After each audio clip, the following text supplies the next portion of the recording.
Hey everybody, it is Tuesday, December 31st, New Year's Eve. I'm going to do a quick wrap up with some of my finds from this past year here. We're going to start off in the silver area, well, silver and miscellaneous other rings. Sorry about the camera here. I've got my GoPro. I wish I had the little handle mount thing for it, but not really an option right now.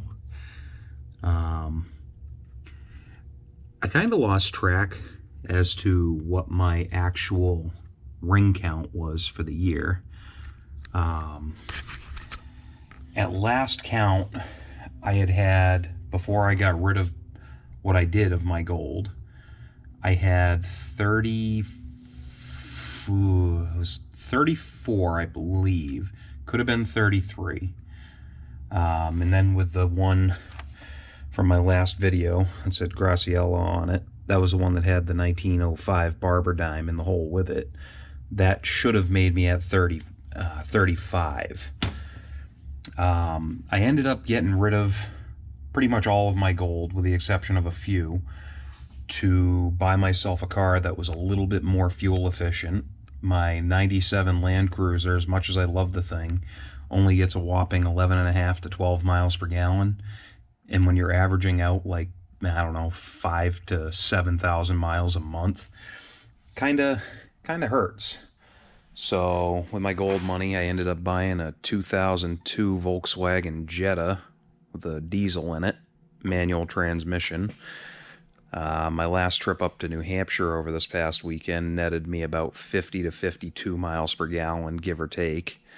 So yeah, it hurts a lot less to drive this thing around, going up north and everywhere else that I travel. So was a good buy. I only ended up paying $1,100 for it and had to dump some money into it, but that's another story. So yeah, like I said, with what jewelry I've got left, you're kind of looking at it right now. Couldn't get rid of this one. That was a 10 karat white gold I got while I was diving in a pond the day that I got the 1960 Gate of Heaven High School glass ring that I managed to actually track down the owner on. That one was pretty cool. Got me on TV for the year. Well, for the second time for the year. The other one was on Christmas Eve of last year. I ended up recovering and returning a ring that had been lost back in August around my birthday. So yeah, being on TV twice in a year for metal detecting finds and recoveries, pretty neat. So back to it with some of this stuff. I actually got quite a few chains this year. There's several here that aren't, several that aren't pictured here. Not as many religious medallions as normal. I normally get 10 to 15 a year. I'm probably missing, 3 or 4, give or take. I ultimately ended up finding out, after bringing it to the jeweler I got rid of my gold at, that this ring is platinum, definitely. He told me I should keep this one. He said it wouldn't be worth scrapping, as I could probably sell it secondhand and get a decent amount of money for it. I tried to find an owner, but that was kind of a no-go, and it's next to impossible when you don't have any information other than you get a platinum eternity ring. There's no markings. But so now, kind of going away from the jewelry stuff here, probably my favorite find ever is this late 1700s boot buckle. Now, if anybody's actually seen the video, you can see that this thing came out of a saltwater beach, and I'm not gonna shout out the name of that beach because I have a feeling there's more stuff like this there. Now my phone's dinging. But I mean, the damn thing is just beautiful. The fact that this thing had been living in the water, underwater, for who knows how long. you know, at least the better part of 200 years, I'd guess. And the fact that everything still moves freely, and the only thing that's broken off are just these two prongs right here. But I mean, you know, it's a little bit bent, but where it was in a rock pile. Well, for the most part, at least. But like I said, I mean, the damn thing is just beautiful. Yes, I did clean it.